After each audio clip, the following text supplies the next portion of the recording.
Hello, everybody. Welcome back to the show, Science, Facts and Fallacies, episode 238. My name is Cameron English. I'm your host, as always, joined again by Dr. Liza Dunn. We're going to talk some science. It's a beautiful day. Hi, everybody. What's going on, Liza?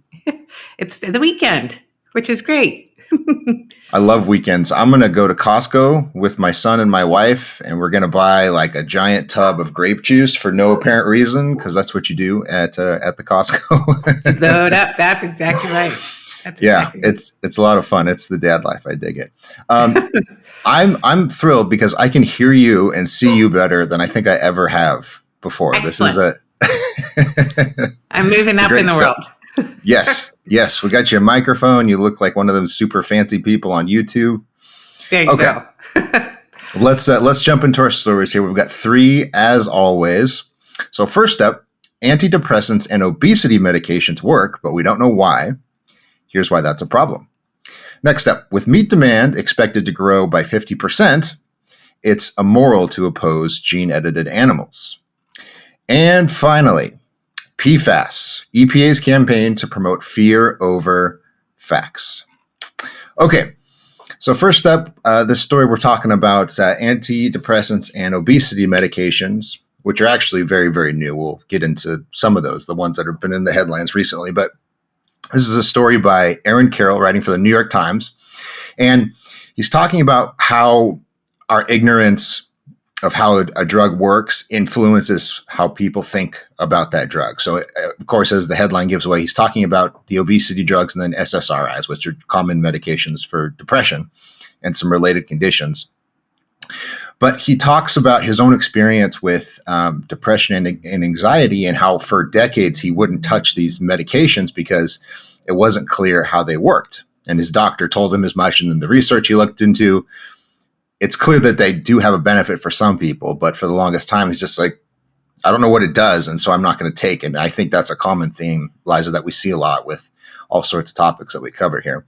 And I don't know exactly what happened. He says he had some sort of panic attack or anxiety attack when he was on vacation and had a very serious fall.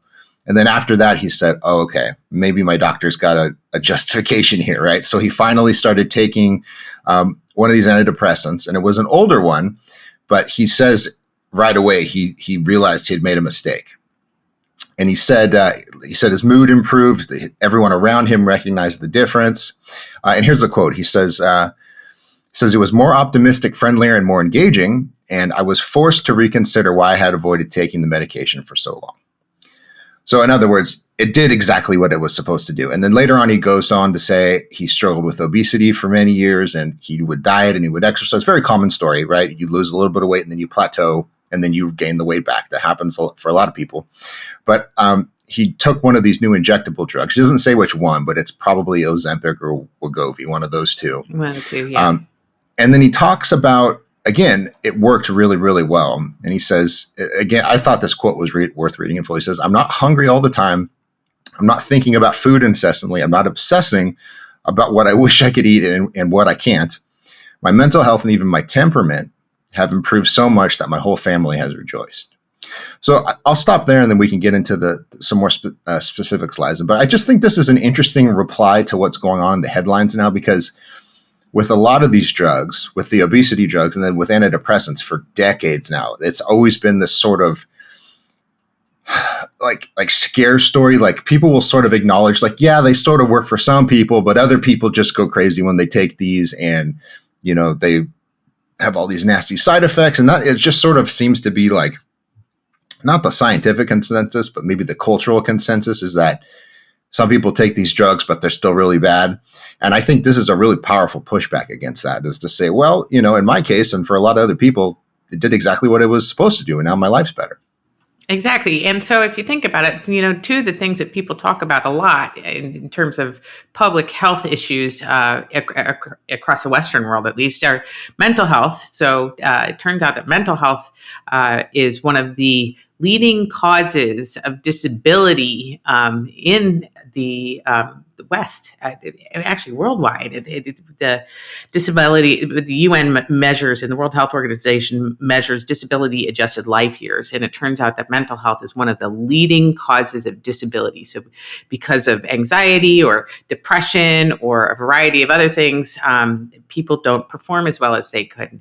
And medications have been developed to try to help alleviate that. And anxiety and depression can be very debilitating, and it can make people very, very uncomfortable.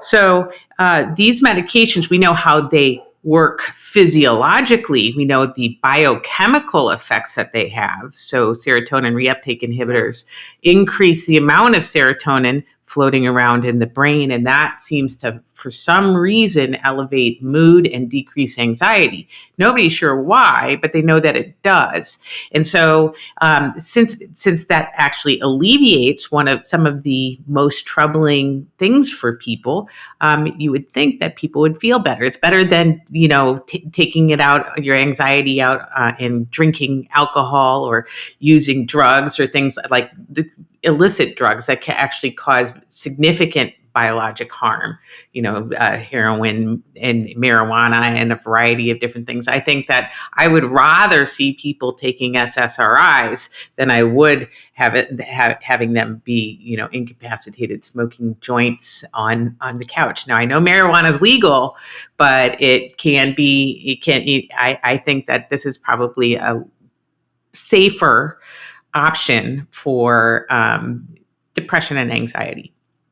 And then the same thing with the obesity drugs. We actually know how they, once again, biochemically work. We know what receptors they bind to and things like that. But we don't necessarily know why they're causing weight loss. So we know that these newfangled GLP-1 drugs will increase the release of insulin and decrease the production of glucagon from the pancreas. But we don't know why that leads to weight loss. And that's an interesting thing to be researching. But we know they're effective, and we know that obesity causes a lot of problems. It leads you to have increased risk of heart disease, increased risk of cancer, increased risk of diabetes. And so it's very important to try to get to the root of limiting these diseases, because these are some of the leading causes of death in the West and in the world, actually. And so treating the underlying condition, obesity, and correcting the metabolic dysfunction that's associated with it will, as a knock-on effect, improve or decrease the risk of cardiovascular disease, cancer, and diabetes. Also, what's really interesting is these drugs, there's some association with these drugs being neuroprotective. And that research is percolating as well. So by neuroprotective, I mean it seems to have some benefit in preventing Alzheimer's. So that's just one very, very basic research that's been sort of percolating out there. It's not ready for game time yet. But if these are all diseases of aging, they're related to obesity. So if we can control the obesity, that's wonderful. Yeah, that's so helpful, because there are a lot of downstream effects that people don't consider, probably because a lot of us won't be alive, or it's just not relevant to us. But, in 40 or 50 years, even if it's just like 2 or 3% of the population can get their weight under control, that's a big deal. I mean, for them personally, for their families, for their friends, for the healthcare system, it's a big thing. One thing I've found kind of frustrating about this, and I've sort of it's not quite a 180, but initially I was really skeptical of the weight loss drugs, especially because the narrative going around is, well, it's a bunch of TikTok models who are getting this off label because they need to slim down for their next photo shoot or whatever. And I just had sort of like a knee-jerk reaction. But then you read stories like this and you go, no, even if it's off-label, which doctors are allowed to prescribe drugs off-label, there's nothing controversial about that. And even if it has certain side effects, it's still remarkably useful. And it's not just anecdotes like Aaron Carroll's. There's some pretty good studies that have been done. I mean, it has FDA approval, so the clinical trials have been done. But then you have a few independent studies that have been done. And from what I can tell, it helps the drugs in this category. They help type 1 diabetics, they help type 2 diabetics, and they help people who just want to lose weight. So already, even though this is a new topic, you have this narrative forming, and it's mostly surrounding, well, this is cheating, as he talks about in the story, or this causes depression, or this is another big pharma magic cure. And all the while, it seems that there's research that's going already in the opposite direction. Now, maybe that'll change. I'm not sure, but it's just funny. Like, it doesn't matter what data you have. If there's a narrative that people want to sell, that's what you read. It's quite annoying.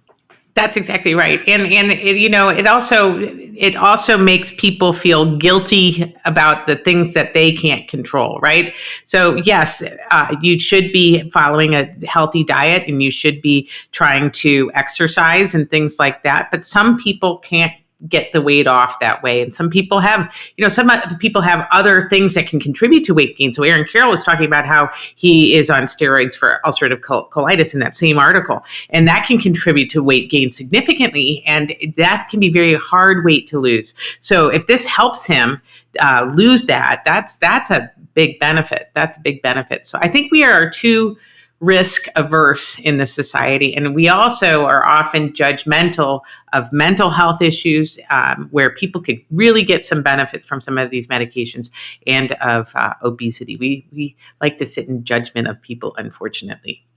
Yeah. Well, that's good. I mean, this is encouraging. Like we said, it might change, but so far, this is a great benefit. So just ignore the headlines, People Magazine and all that garbage. They don't know what to talk about. Listen to doctors. There you go. All right. Next up, a story about meat demand growing and the need to boost our supply, I suppose you could say. So this is called, with meat demand expected to grow by 50%, it's immoral, in quotes, to oppose gene-edited animals. This is by Craig Lewis, writing for Genetic Literacy Project. And he begins by pointing out that gene editing research, of course, we've talked a lot about it in crop agriculture, but on the animal side, on animal agriculture, it's also accelerating. And there's tools now to effectively breed animals that are disease resistant. So everyone's heard of avian flu. There's another one called African swine fever. And then there's one called PRRS, which is just porcine reproductive and respiratory syndrome. Now, this costs farmers around the world over $1 billion. And it just, because my understanding is if one animal in a herd gets infected, it spreads rapidly. So you have to cull the herd in many cases. So you just lose a ton of money from these animals that you can't sell it because they get sick.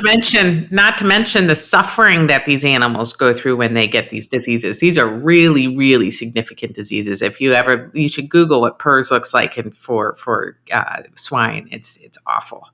Yeah, it's gross. It's gross. So yes, there's the cost to farmers, which is affects them, but then it affects their customers downstream, because if you took an economics class, there's supply and demand. There's less supply, price goes up. Okay. Now he talks about the fact that there's been some movement in the U.S. on the regulatory side. The FDA has been more hesitant than I think most people would like, but they have approved a couple, right? So we've got the GMO salmon, which is not gene edited, but it is a bioengineered food. And then it's called the GalSafe pig, that's not even technically gene editing anyway, but I guess it still falls under this kind of broad category. But Lewis is based in the UK. So he's talking about they just passed this piece of legislation. It's called the Genetic Technology Act or something like that. The name escapes me at the moment. But it basically alleviates some of the regulations related to gene editing in agriculture. And it's going to apply to plants first. And then later on, once they're all satisfied, the overlords, people in parliament and so forth, once they're satisfied that there's no animal welfare concerns, they're going to allow farmers to start breeding or raising these animals that are disease resistant. And I guess it's the same here too, but there's a very big environmental lobby. There's a very big animal rights lobby, and they have the ears of the politicians. And so they scare them about how this is going to kill all these animals. And, we're going to get, I don't know, some kind of a zombie apocalypse, whatever. It's the same thing. It's always the same thing, right? It's always the same thing. Yeah. So he goes on and he says, he talks about the science. He says this is very clear. There's no one anybody with the relevant expertise who does this for a living says we can't move forward with this. It's always someone who's on the fringe. It's always somebody who works for an activist group who's like doomsday is just around the corner. And interestingly, he talks about, the bioethics community. There's a lot of bioethicists, and I have some thoughts on this in a minute, but there's this cohort of academics who are like, well, we have to discuss this before you move it. Oh, let us talk about this, and he just says, look, the bottom line is there's going to be, at least in the next few decades, there's going to be more people who want to eat more meat. And as we've talked about recently, meat is a foundational part of most people's diets around the world, because you need protein, you need fat, it's good for your brain. It's like every part of your body benefits to some extent from eating animal products. And so he just says, we need to get over this is basically the message. And I heartily endorse it. So what do you think, Liza? Yeah, I wish that some of the bioethics people and the activists would actually sit down at the table with people who are developing this technology and have a conversation with them and learn about the technology before they swept it completely away. But there's often so many people are like, we don't want to collaborate with industry. We don't want to talk to big ag or because they're biased. The perception of bias and conflict of interest leads to a decrease in discussions. And I think that's really unfortunate, because you've got wonderful experts that could really help move the conversation along if we'd be able to sit at the table with them. So that's the first thing. The second thing is that, if you really think about animal welfare, you want to make sure that these animals are getting the best healthcare possible. The farmers who are raising livestock and the veterinarians who are treating livestock want to prevent diseases in animals. And this is one of the things that you can do to prevent some pretty significant diseases. So that cause a lot of suffering in animals. And you can think of it almost like a vaccine way, right? If you can prevent diseases, an ounce of prevention is worth a pound of cure. So technically, it's possible. There's proof of concepts done. A lot of research has been done. There are lots of very cool ideas out there for what you can do to prevent these diseases. There are other things you can do to prevent animal suffering. Alison Van Eenenum from UC Davis has developed a technique to pull the cattle so their horns don't grow, because that causes lots of injuries to not only just to other cattle, but to farm workers as well. So that's a preventive thing. But I think most importantly, one of the things that this could really be important for is preventing zoonoses. Like, this is from a One Health perspective, right? So if you think about flu, influenza outbreaks, right? There are different kinds of influenza, but one of the things that makes influenza, reason why people get wound up about influenza, is because if two different flu viruses get into a cell and swap genetics, it's called the antigenic shift, you can get this new hybrid flu virus that people, if they're exposed to, don't have the immune response to. And you can get a big, severe pandemic. And that's kind of what they thought happened in 1918 with the flu virus. It was a virus that people hadn't seen before. So you can get antigenic shift, which is where they get little mutations because the virus replicates so quickly. But antigenic drift is where they actually swap two different viruses in different animal cells. Now, why is that important? Because you can have a swine flu and you can have a bird flu. And if that mixes and produces a whole new flu that people are susceptible to, you have a big, huge problem on your hands. And this is why flu people get worried every year and warn every year. And people get tired of hearing about the flu because they're like, it's not that bad. It can be. So if you could genetically, if you could gene edit animals, birds and swine, to be resistant to that, right, to the swine flu or bird flu, you actually decrease the likelihood that you can get this new hybrid flu virus that can infect other people. So from a One Health perspective, I think it's very, very it has a lot of potential. Totally. It's very important. And I think we've talked about the fact that you need the public's buy-in for these technologies. And so when you talk to them about any scientific topic, you shouldn't treat them like they're idiots, which That's happened right. over and over and over the last 3 years. And That's I think right. it's gonna take time before we can say that, the COVID response really pissed people off, and now it's affecting other areas. But I think it's starting to happen because you're seeing the conspiracy theories about mRNA vaccines being given to animals, and Yes. they're trying to sneak the Pfizer shot into your food, and these sorts of things are totally false, but they are starting to spread rapidly.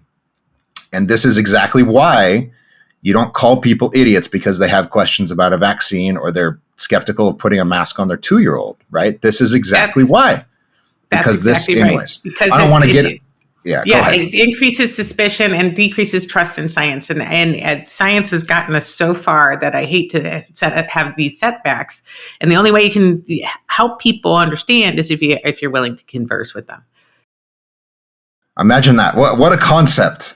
You talk to people and then they listen to you. I wish we had a word for people exchanging ideas. That's Okay. exactly right. I wrote a paper. This is my only peer-reviewed publication, so I'm quite proud of it. It was for the Institute of Economic Affairs in the UK, but it's like a policy brief for politicians Mhm. about gene editing in the UK, and it's called Harvest Time. And you can get it online. It's free. It's a PDF, so you don't have to. I'm not trying to hawk a book or anything. But there's a quote in there from our friend the Farm Babe, who is Mhm. very active on Twitter, and she wrote an article that I cited for Ag Daily, and she's talking about animal welfare, and she's responding to this argument because the argument is that if you can vaccinate your animals or if you can breed them to be disease resistant, then you have less incentive to take care of them. So if there's some side effect from gene editing, you don't care, or if they're technically disease resistant, then you can stuff all of them in a pen, and you just have no reason to take care of them. And she hits back at this, and she says, "Healthy, happy animals grow better and produce more high quality meat, milk, and other products. High quality animal welfare makes sense!" Exclamation mark. So in other words, the argument that this is going to put animals in worse conditions is just wrong. Because, That and I think we've talked about this too before, right? A cow that is healthy and comfortable is going to yield be more milk much and more more meat. productive. That's Right, exactly right. It's going to be right. much So more productive. in other words, your idiotic greed argument works in the wrong direction. Everyone who is skeptical of this. That's exactly right. That's correct. So yeah, I mean, you can read that paper that I mentioned if you want to get some background. But it's so funny to me the way that these ethical arguments work. And I won't say too much about this, but I think it's like there's these really revolutionary technologies coming online. It's not quite possible, but we're close to being able to grow a synthetic embryo in a Yeah. lab, Yeah. And so now there's this debate about, well, there's a 14-day limit, but do we do further? Do we just see what happens? And, can we let people select the embryos they're going to implant? And can people, select certain genetic traits, right? There's all of these really profound arguments. And a lot of these bioethicist types, they're like, I appreciate that you're skeptical and you have your weird religious beliefs, but we just need to move forward and we're going to have a conversation. But basically, we know what we're going to do already. If you listen to a lot of the commentary about those on the human genetic engineering side, that's sort of implied as it's like, yes, let's have this conversation and we're going to pat you on the head. And then, okay, now we're going to go do this. And I'm serious. They will say this, and I'm not going to call anyone out, but this is just very common rhetoric. Yes. But then you look at something like this. They're like, hey, can I breed my pigs so they don't get sick and die? Like, whoa. Easy there, Chief. Yeah, we need another academic seminar. Me and my friends who have never been on a farm, we're going to get in this big room at taxpayer expense. We're just going to share our thoughts. And That's then exactly right. You can't come because you're corrupt in your industry. And I think I'm better than you. But if you want to take testosterone while you're pregnant, who am I to judge, right? This is right. That's yes. Anyways, go ahead. Please, that's exactly the problem. Yes, that is a real dilemma because they absolutely will take the precautionary principle on things that they may not have a background on because of being scared, right? But then if they've got a background on something, they proceed without any kind of discussion from the other side. So they won't talk to people who disagree with them either. So either way, you see what I mean? Yeah. So there's not an open conversation either way. So yeah, it's just fascinating, the dichotomy, and there's a lot of reasons for this, but in many cases it's almost like animals deserve more respect or care than people do, yeah, like people, humans. yes, that's what it seems like. That's what it seems like. But humans are the only creatures that are so far able to improve the quality of life of everything surrounding them. I guess they can do a lot of damage, but they also can develop scientific techniques to make people and animals get less sick. They can they can do environmentally healthy things once they recognize something's wrong. Otherwise, we'd all be sort of hunting and gathering like animals, and that existence is not beautiful unless you're a pug that lives in a sheltered situation and you get everything fed to you. You know what I mean? If you're a household pet in the States, that's wonderful. But if you are, sort of foraging for yourself, it's a lot harder. Everybody romanticizes what, life was like back then. But boy, if you go to the Serengeti and you see how animals live, I'm not sure I'd want to trade that. Yeah. Though they don't either. All you got to do is ask them. They're like, hey, do you like clean running water? I sure do. Do you like electricity for your fridge so you can keep your medicine? I sure do. Do you like big screen TVs? We are the only species that has been able to make the world a better place for the world. Yeah, it's also fascinating to me. There's so many things we can get into, but that's the hypocrisy of it. It's like this technology that we understand really well. We're still, all these years, almost 4 decades later, we're still pumping the brakes on this. And then meanwhile, it's like all of these crazy things that are, and I don't want to, exaggerate how far along they are, but they are getting pretty far along. We're like, don't trust us. We got this. We're the experts. Right. Okay. Final story. EPA's campaign to promote fear over facts. This is a really great article. This is by a colleague of mine named Susan Goldhaber. She's a toxicologist, just like Liza. And she writes for the American Council on Science and Health. And she does such good work on any sort of chemical scare that you've read about. Susan's written about it, and better than any reporter has. So here she's talking about, and by the way, this story in The Guardian that she's responding to, this is from August. So it's not breaking news, but it's still an ongoing issue. So this is a really great background story. But The Guardian reported in the summer that, in direct quotes here, drinking water of millions of Americans contaminated with forever chemicals. And it's based on some recently released data from the Environmental Protection Agency. And Susan just says, contrary to the headlines, this is total nonsense, right? So it's a very typical theme for us here is the media reports one thing, the study they're reporting on actually says something very different. So I'll leave you to explain all of the absurdities here, because they really are absurdities. And I'm honestly sort of offended that this is how the EPA is operating in this case.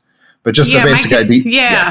Just go ahead. Go for it, please. So we've talked about this in a previous episode, but they've set the benchmark so low that many of these tests that the EPA does are going to have to fall above the quote unquote health level. So these are they've set the exposure level so extraordinarily low that it's going to prompt cleanups of water and contaminated areas at taxpayer expense when there is not a health risk.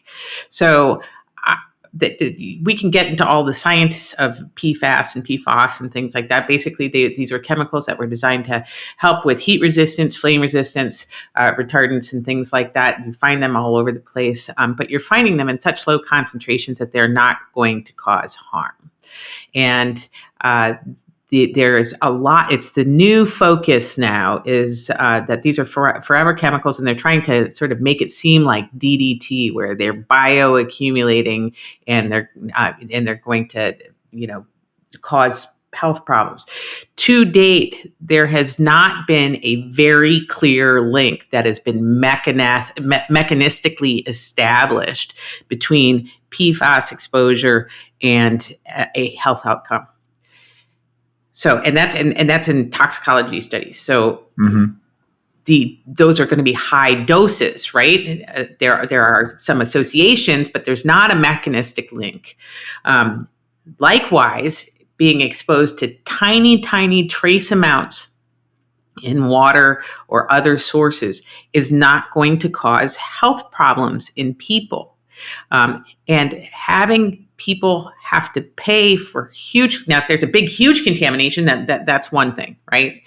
But having people have to pay for cleaning up detects in drinking water as opposed to huge, huge, huge exposures to the tune of billions. You could redirect that money to public schools. You could, put it in education programs for people who are set back from COVID, from being out of school. There are so many more productive things that you could do with the taxpayer money than spend billions of dollars chasing down a chemical that has no clear health effects, that, in my opinion, was very, very useful. So I think that if I were in a plane crash and there were a fire, I would want somebody to put that fire out. The chemicals that they're using to replace the chemicals that they are for PFAS are not necessary. They're going to be regulated and studied and things like that. But I feel like this is just a vicious cycle where somebody picks the chemical of the month. There's not a clear association with any problem. It costs billions of dollars to replace that chemical. The chemical was very useful, and people, fear mongering comes from it, and there's a lot of money for interested parties to pursue in getting people scared about these chemicals. So the concentrations that you're finding people exposed to are so minuscule that they're not going to cause a problem. Therefore, I think we need to be very careful about how we talk about those exposures and very careful about how we spend other people's money, meaning taxpayer money, especially in the setting when there's inflation and things like that. Yes, it's a very good point. I have a kid and another one on the way. So if I could just keep more of my money, that'd be awesome. Great. If you stop wasting it on these nonsense studies. Before we talk about that research, which I want to do, the variety of products that are enabled by these chemicals are literally, like, life would not exist without these products. So here I'm talking about cell phones. Okay. I mean, right there, right? Just mobile phones alone, wireless devices and base stations. So a lot of home security systems are like that. Printed circuit boards, data centers for cloud computing. So, Amazon, right? Spotify, all these sorts of cloud services, optical fiber, wireless communication networks, Wi-Fi, antenna. So if these go away, or if you regulate these chemicals in such a way that they have to be replaced, or something needs to be changed in the supply chain, this is going to affect your life in very, very noticeable ways. So Before we get into all the science, this is, if you're scared of chemicals, you're not going to be able to use your phone to go to Joe Mercola's website anymore. That's exactly right. Do that to get your chemical free product. Yeah, that's exactly right. And it's a huge problem. I mean, it's the same thing. They do this with all sorts of things. They did it with glyphosate. They've done it with baby powder. They've done it with BPA. They've done it with coffee. They've done it with cell phones. They're doing it with, and this is the same thing. And we as a society need to figure out how not to be scared. Yes, if there's something toxic, we need to take care of it, but it should be demonstrably toxic, not just a suspicion of toxicity. Well, that's the thing. We have mechanisms in place. I mean, that's why the EPA was created in 1973 or whatever it was. It's like they have, and frankly, it's probably too much, but they have, just like the FDA over food, they have sweeping authority over so many products. So if they even suspect that something is harmful or it's harming children or whatever, it's gone. It's just, let alone the plaintiff's attorneys. Regulatory agencies have a ton of power. And regulatory agencies not only have a ton of power, but they also have they're very rigorous, and you can trust them. There's an undermining of trust of in the regulatory agencies, in that if you can take the most potent toxin, I know I've said this before, most potent toxin known to mankind, botulinum toxin, right? Nanograms will kill a grown man. And you can inject it in your face for cosmetic purposes. It's a known neurotoxin. It will kill you, right? We know that we can do that safely because of the regulatory apparatus that is built around that product, that says if you use this according to label, you can use it for cosmetic purposes. So once again, the dose makes the poison. So parts per, I'm not even going to say billion or trillion for PFAS. We're in parts per gazillion, right? They're not going to bother you. And if you can trust the regulation around a cosmetic product, you can certainly trust the regulation, and it shouldn't be. Actually, it's gone way, way, way over-regulated for PFAS. I think that we need to sort of have a happy medium. But regulatory effects are important to protect public health. But when you get to the precautionary principle, they actually can really inhibit benefit for the larger population. Yeah. Another thing to mention in passing, I keep thinking of things to talk about. It's just the way I am. I'm sorry.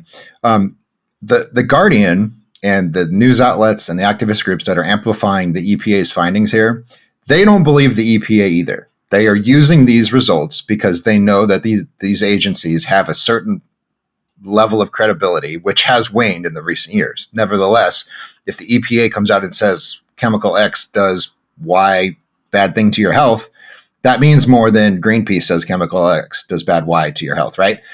And they don't really care about this science. The Guardian is doing what the Guardian does, which is please its donors. And if you thought the Guardian ran on subscriptions, sorry to break it to you, right? No.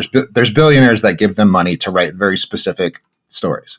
So the media on this stuff has an agenda, literally the same conflict of interest they complain about when it comes to industry. That's exactly right. But anyways, I just wanted to note that in passing. Just a final thing here, and I really want your insight here, but the EPA's health advisory, which is not legally enforceable, by the way, it's just like a recommendation. And a lot of state and regional governments take it as a justification for their rules. But this is just the EPA saying, this is what we think, you know. Nevertheless, they did studies in the Faroe Islands with a few hundred children, and they tried to find a correlation between exposure to these chemicals and the immune response to certain vaccines. And that's the foundation, at least this is my understanding, that's the foundation for these regulations that affect the entirety of the United States. That's exactly right. So talk about that. What are they thinking? What's going on there? The claim is that PFAS exposure is associated with an attenuation of your immune response to vaccines. That is a very sketchy thing just in general. First of all, because there's a whole spectrum of immune responses to disease and vaccines, right? So if you think about it, some people who get leprosy carry the bacteria around, but don't really seem to exhibit any symptoms, right? Other people who get leprosy wind up having digits fall off, and they have they've got big problems with their face. They get leonine faces where they get wrinkles everywhere and stuff like that. Same thing with TB, tuberculosis. Some people who get TB have just a latent infection that doesn't cause any problem, and some people are on their deathbeds within a matter of weeks to months, and that's based on how your immune system responds. So people have different immune responses to different states, and given that, I don't think you can make a sweeping claim about a chemical causing an attenuated vaccine response in a very small one-off study on a remote island. We don't know, we don't know the spectrum of response that these kids have. We don't know what the setting was, and I think that to make multi-billion-dollar decisions based on one-off studies is really concerning to me. We Yeah. need to be consistent in how we scientifically evaluate things, because once again, taxpayer money is other people's money. I would love to understand the politics of this. And this is another very fascinating aspect of discussions like this one is, as you said, a lot of these regulatory agencies are staffed by very smart, accomplished people in the academic world or, wherever. They have the expertise to do this kind of work, but they are either overruled by their bosses, which happens over and over again. There's lots of examples we can point to. There's even a survey of EPA employees from a couple of years ago that said, I don't remember, one administration had just come in, and it doesn't matter which one. That's not the point here. But they said it was made very clear to us that there are very specific issues that we're going to focus on, and there's very specific conclusions that we need to reach. And so it was all of this, all the scientific staff, and they were saying, we are being told the conclusions. And they said our jobs would be better. We could do what we're supposed to do, namely serve the public, if we were allowed to say what's true. Say what's true. That's exactly right. Yeah. So and the public's allowed to comment, and the public has access to the EPA. That you can do public comment periods. You're allowed to go talk to the EPA. Once again, the point is that there really should be some dialogue, though, right? And not just pressure from a political point of view. Once science gets politicized, you really lose the forest for the trees, and I think that that's really unfortunate. Yeah. Here's the reality, not to be cynical, but it's just true, is that they don't care what you think. If you email the EPA, maybe you'll get a response from some low-level PR intern, but you just don't have a shot, because the people in Congress who are lobbied vociferously by activist groups and by different industries and by different pressure groups, whatever, they yell at the EPA. So the administrators at these agencies wake up every morning and they just might get like a really nasty email from Congressman so-and-so, and they can't ignore that. I mean, I suppose they could, but they'd probably be fired pretty quickly, So in other words, they have politicians yelling at them. They have really powerful groups like Greenpeace constantly threatening to sue them, So, and I'm not justifying cowardice here, but I could understand why that would incentivize you over time to just toe the line, because you want to do your job and you want to go home at 5 and just live a life, right? You don't want to be at constant war with Dick Durbin or whomever. It's just like you just don't have the energy for that. So anyways, the system's kind of juiced up. I'm sorry, right? So you have to, as we've said before, right? You have to get involved with other groups that share your values, and you have to push back. Otherwise, it's not going to happen. It's not going to happen. That's right. Yeah. Well, have a great weekend, everybody. On that note. Oh, I'm kidding. It's going to be a great weekend. And obviously, progress can be made because there's lots of examples on the other side as well. So there, I'll leave you with that. There's a little nugget of happiness, everybody. Thank you for joining us. We'll be back next week for 239. Until then, follow us on social media. It's at Dr. Liza MD, at CamJ English, and the Genetic Literacy Project is just at Genetic Literacy. Follow them, read their content, because they make this all possible. So that's awesome. And with that, have a great week. We'll see you next time. Bye-bye.